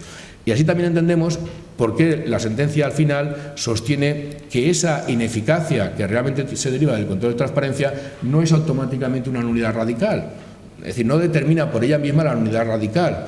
¿Por qué? Porque entendemos, este argumento no lo dice la sentencia se apoya básicamente en una aplicación del principio general del derecho, de seguridad jurídica, en la posibilidad de no aplicar la sanción de la irretroactividad, fundamentalmente de las leyes desfavoradoras, también desde el punto de vista del orden público económico, en este caso del coste para el sistema económico que tendría, el sistema económico bancario que tendría la medida, etcétera. Pero de estas líneas que yo he repensado, el argumento fundamental está en el mismo que hemos visto anteriormente. Si hemos dicho que el fenómeno jurídico ya no se regula por el ámbito del contrato por negociación, aquí lo que estamos diciendo es que la ineficacia que resulta también resulta del propio fenómeno jurídico, es decir, no es una cosa distinta. Es decir, la ineficacia de una unidad radical fundamentalmente viene sustentada cuando hay una ausencia, una violación del propio consentimiento, contrato por negociación, ¿entendéis? O cuando hay un quebrantamiento claro de una forma de la constitución o solemnitate, por ejemplo, en la constitución de donación de bienes inmuebles sin escritura pública. Pero fuera de esos casos, si nos vamos realmente a la realidad de la práctica, lo que la práctica está estableciendo es un control fundamentalmente de ineficacia funcional, no estructural. ¿Por qué? Fijaros bien, porque hemos dicho desde el principio que el consentimiento en este caso del adherente no era un elemento referencial necesario. Por lo tanto, la sanción no tiene que ver con una sanción de nulidad radical como es el 8.2, entendido literalmente, o el 1303 del Código Civil. Es decir, oiga, mire usted, no me venga usted con una nulidad radical pensando que esa nulidad deriva de la falta de consentimiento o error que ha padecido el adherente, ¿no? Si eso no lo tenemos en cuenta para declarar el control de transparencia, lo que tenemos en cuenta es fundamentalmente el pulir todos aquellos ámbitos que hacen que esta práctica no pase ese control. fundamentalmente que sea poco transparente, etcétera. Y entonces, por eso, apoyándonos en el artículo 8.2 y el 10.2, perdón, el 9.2 y el 10.2 de la Ley de Condiciones Generales, yo creo que el argumento es que fundamentalmente ahí se ordena, es decir, lo que yo sostengo es que no cabe una interpretación aislada del 8.2 de la Ley de Condiciones Generales, que sería la nulidad de pleno derecho, fundamentalmente por dos argumentos. Primero, porque la nulidad de pleno derecho muchas veces el ordenamiento jurídico lo dice, pero al final no sabe muy bien qué leche se está diciendo desde el punto de vista si es nulidad radical, si es anulabilidad o inclusive inexistencia. Y en segundo lugar, porque nosotros ya tenemos declarada una sentencia de 15 de enero de 2013, 15 de enero de 2013, tenemos declarado la primacía. Fijaros bien, esta es importante, voy a dar la fecha correcta porque es una sentencia a tener en cuenta. Vamos a ver.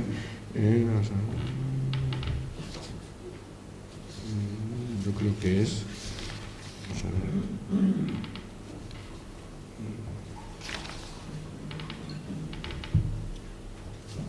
ver. Yo creo que está bien dicho, la de 15 de enero. 16 de enero.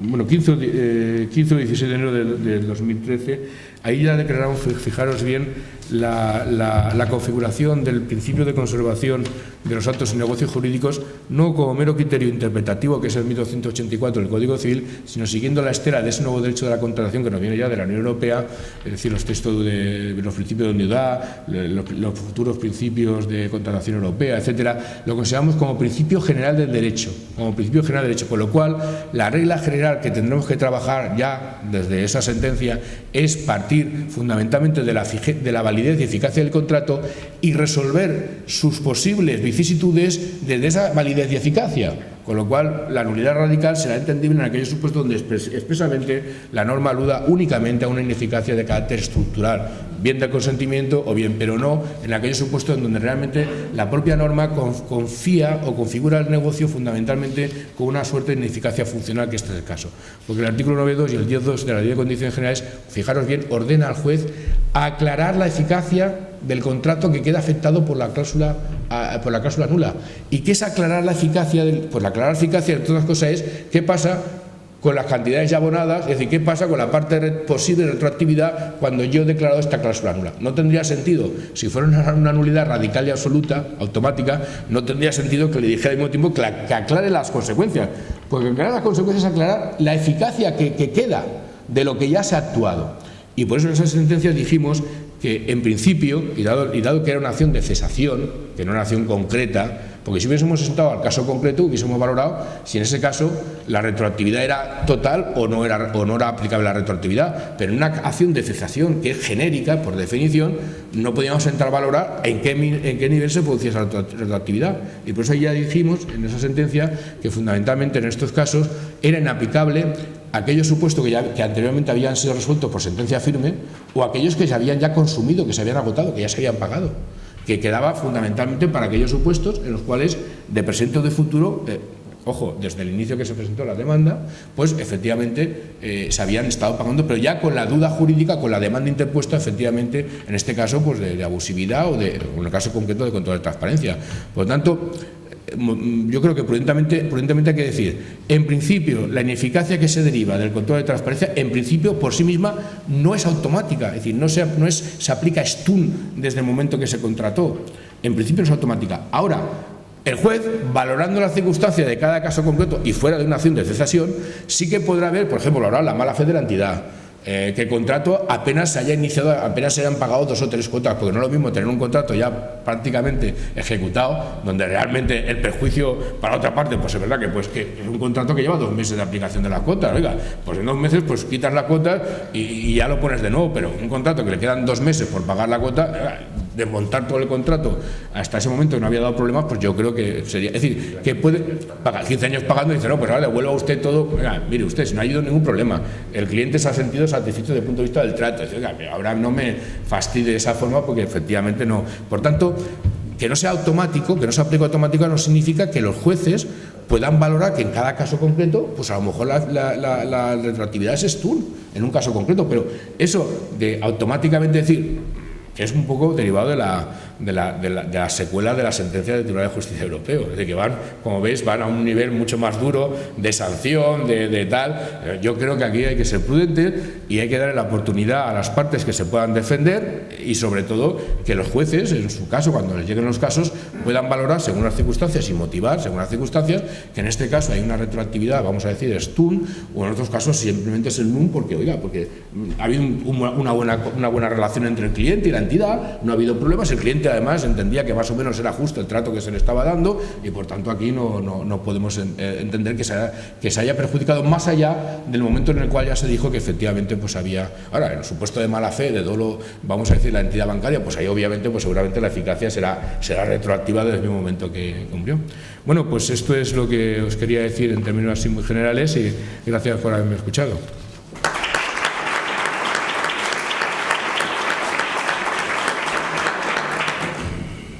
Bueno, pues ahora estamos en disposición de iniciar un debate. ¿Quieren ustedes hacer alguna aclaración, alguna pregunta dirigida a cualquiera de los ponentes? Incluso al moderador. Bien. ¿Puede ponerse en pie? ¿Tiene un sistema de altavoz para que todo el mundo la escuche? Sí, sí. Sí.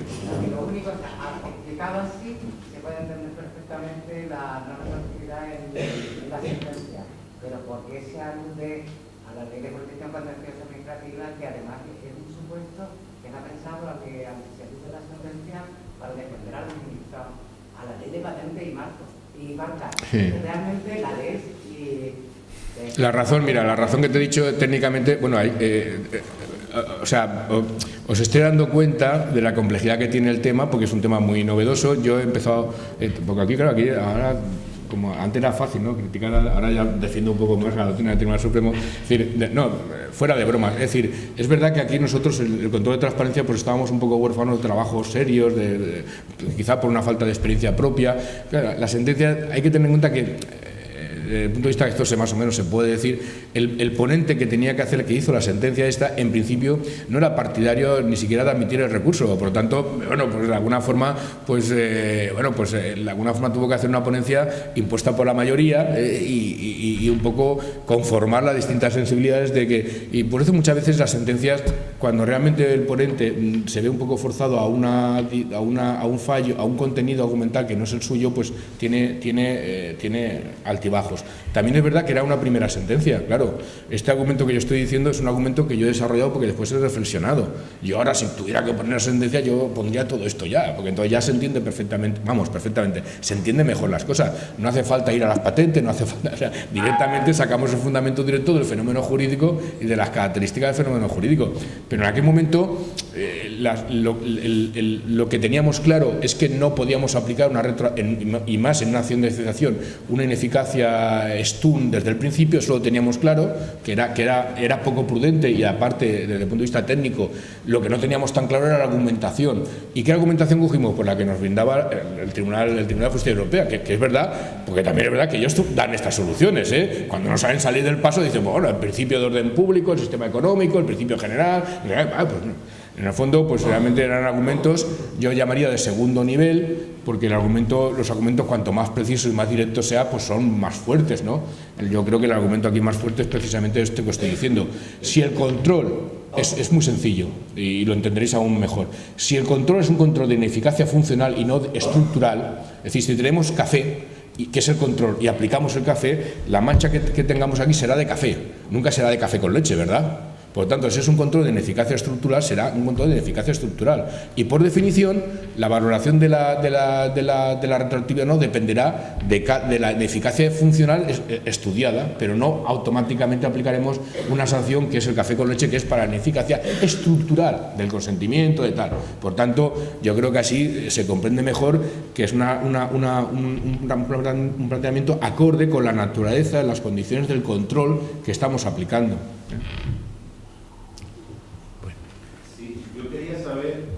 Sabemos ya la opinión del señor magistrado, yo quería saber la opinión del catedrático sobre la retroactividad de la aplicación de la cláusula, de la nulidad de las cláusulas suelo. Bien, este es un tema. Porque, claro, a mí el argumento, creo cada vez más a interrelacionarse y a convertirse de una manera o de otra en mestizas. Ustedes recordarán esa canción, ¿no?, de señores, en lo puro no hay futuro, ¿no? Señores, como dice, que el futuro está en la mezcla de lo puro, que antes de ser puro fue mezcla. ¿De acuerdo? Por lo tanto, nosotros, en definitiva, mezcla somos, mezcla vamos a ser más todavía, ¿de acuerdo? Mezcla vamos a ser más todavía. Y en esa mezcla está precisamente la disociación en un momento determinado de la declaración de ineficacia de un contrato y la regulación flexible de esa ineficacia, atendiendo fundamentalmente a principios de conservación de contrato, a principios de carácter contractual y principios de prudencia.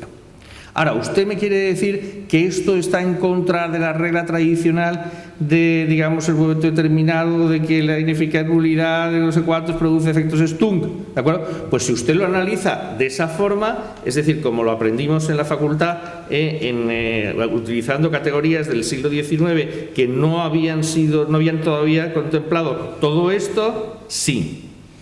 Pero eso viene a ser lo mismo que si usted me dice, perdón que no quiero ser, o sea, quiero decir, es simplemente un ejemplo descriptivo, sin ningún tipo de este tipo. Es lo mismo que si usted me dice que Miró pintaba mamarrachos. ¿Espero? Es decir, el planteamiento es exactamente el mismo. Quiero decir, usted se mueve con categorías de historia del arte, usted no, prefiero la persona, se mueve con categorías de historia del arte del siglo XIX. ¿Me explico? Y entonces, desde la perspectiva del siglo XIX, pues efectivamente un pintor del XIX hubiera dicho que Miró pintaba mamarrachos. Claro, hoy, en un momento determinado, hoy en día, si alguien usted dice por la calle que Miró pintaba mamarrachos, pues le dicen, oiga, mamarracho usted. ¿Me explico? Y si en un momento determinado ya lo que hace usted es coger una pieza de arte del siglo XXI realizada en un momento determinado sin soporte material en el ámbito informático, ¿de acuerdo? Y con sensaciones en un momento determinado de color logradas a través del sonido, ¿de acuerdo? Pues entonces todavía uno se queda más perplejo, pero tan obra de arte es. ¿Me explico? Entonces, quiero decir, tenemos que darnos cuenta que en ese proceso de reciclaje permanente que tenemos todos que hacer en la vida, ¿de acuerdo? También las entidades de crédito, es decir, ese proceso de reciclaje permanente que tenemos que hacer todos en la vida, también tenemos que reciclar los conceptos jurídicos de acuerdo con las más modernas doctrinas aceptadas por los órganos jurisdiccionales españoles, europeos y de nuestros socios. Esta es la cuestión. Yo sí que quería... Sí. Simplemente en mi condición de catedrático, sí quería... No, es que a mí me gusta, me encanta el debate, entonces que simplemente puntualizar alguna cosa que igual no se me ha entendido. Mira, en primer lugar hay que tener en cuenta que el principio que de lo nulo no se puede extraer nada válido no es un principio, es un axioma, es un aforismo. Eso ni siquiera lo puedes utilizar desde el punto de vista del principio jurídico porque no lo es. Es como si dijéramos por los axiomas, los aforismos que tenemos y que, bueno, ¿por qué? Porque ¿dónde lo aplicas tú? Bueno, lo tendríamos que aplicar según el caso concreto al digesto, donde realmente Papiñano, Ulpiano, etcétera, estuvo viendo el caso. Y hay casos y casos. Seguramente si fuera un caso de voluntad negocial, igual a lo mejor sería aplicable, pero los propios juristas, digamos romanos, también se matizaban mucho. Decían, oiga, lo que yo digo solamente vale con relación a este caso, no con relación a otros casos. En el ámbito civil nunca hemos tenido clara la categoría de la nulidad radical. El 1303, lo digo porque esa duda que tú tienes la tiene mucha gente, porque es el argumento que hacen es el que tú has dicho, el 8.2 y el 1303. Pues la historia del 1303 precisamente es una historia en contra de la nulidad radical. Empezamos con la nulidad, que es una cosa que cogimos de los franceses, y después hemos dicho que el 1303 básicamente es anulabilidad. Si tú te coges la jurisprudencia de los últimos 40 o 50 años, es la historia de 1303 para decir al final que casi todo es anulabilidad y bueno, y en algunas cosas pues posiblemente sea nulidad radical.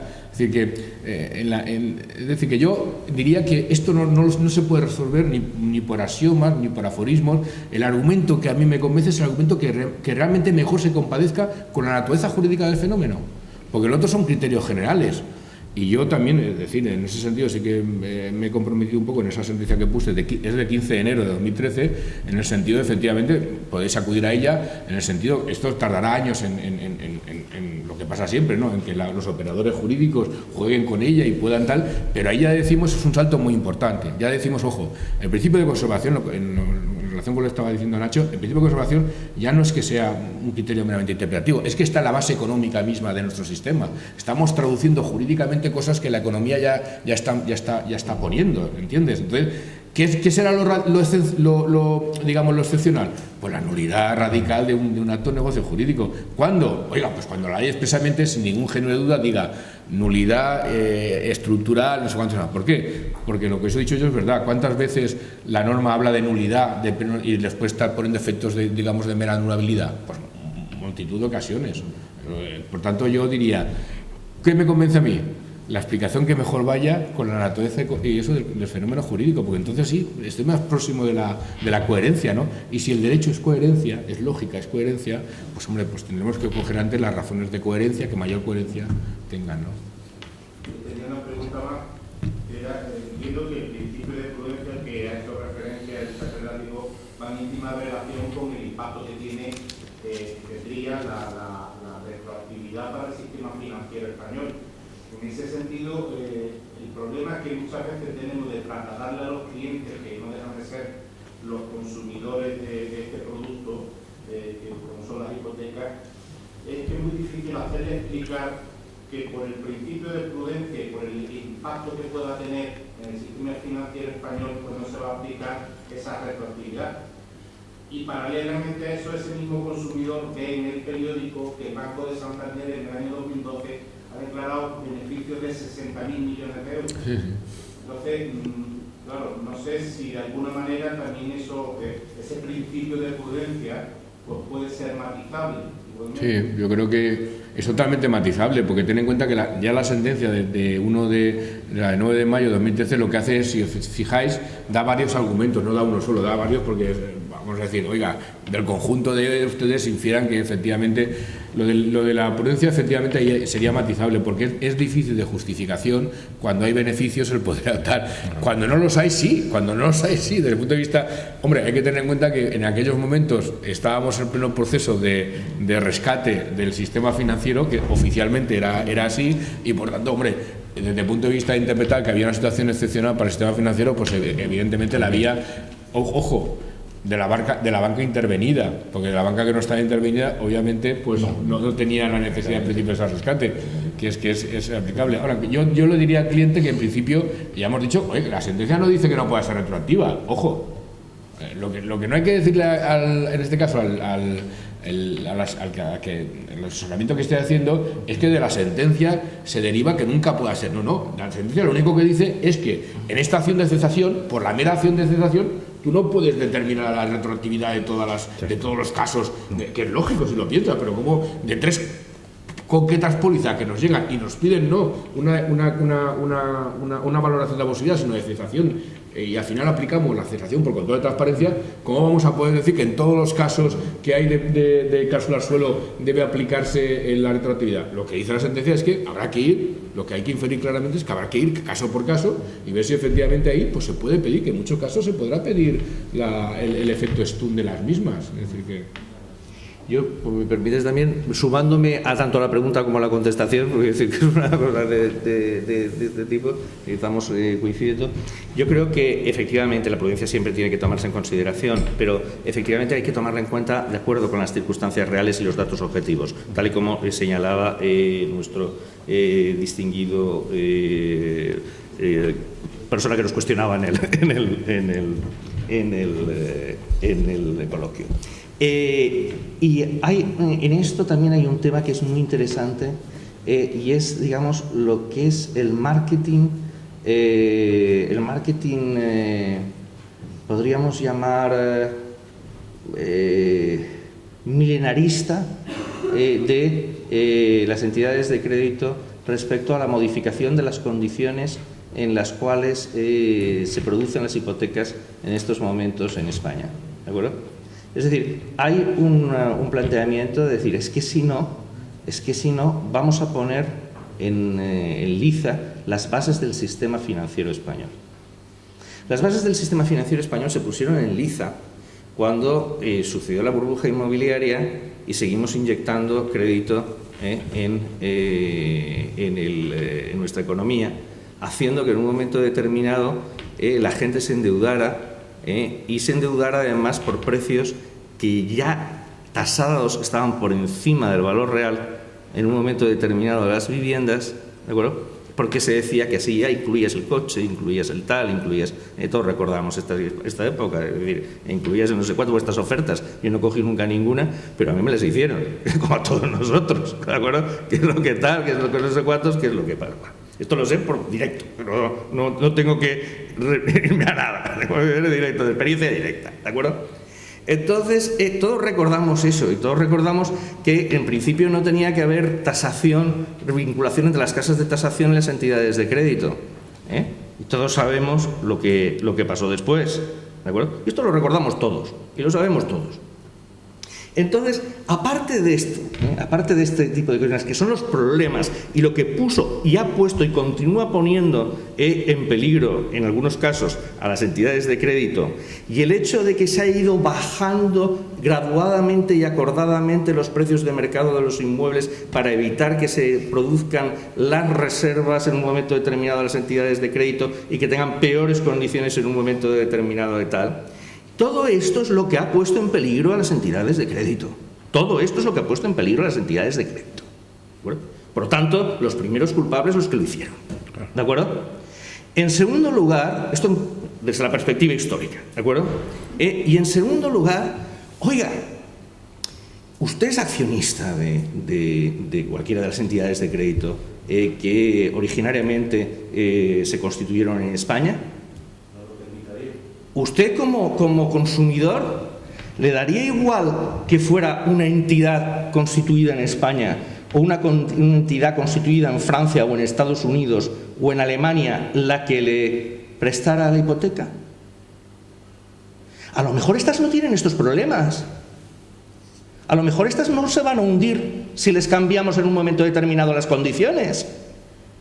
Y oiga, ¿qué vinculación emocional puedo tener con quien en un momento determinado ha puesto las preferentes y las subordinadas en el mercado? ¿Me explico? Y se las ha vendido a sus clientes. ¿Qué vinculación puedo tener? ¿Qué lealtad debo guardar? ¿Qué relación en un momento determinado? Creo que nos estamos moviendo con categorías que obedecen a otra época y que obedecen a otros planteamientos. Y que desde luego no son los de la competencia por eficiencia a la que hacía referencia anteriormente mi compañero, ¿de acuerdo? Ni son la de la concepción del mejor interés que debamos defender para los consumidores, ¿de acuerdo? Por lo tanto, en este sentido, bueno, que me lo demuestren, que me demuestren que van a caer, no que lo bramen, sino que lo demuestren. Y si van a caer, pues a lo mejor otros más eficientes cubren su hueco. ¿De acuerdo? Muy bien. ¿Alguna pregunta más? Pues damos por finalizado el acto y la jornada. Muchas gracias a todos.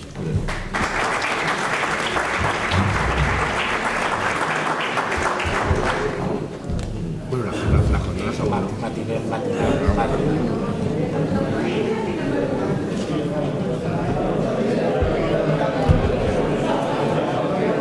Bueno, pues muy bien. Yo creo que muy bien, muy didáctico. Sí, ha sido didáctico. Totalmente didáctico.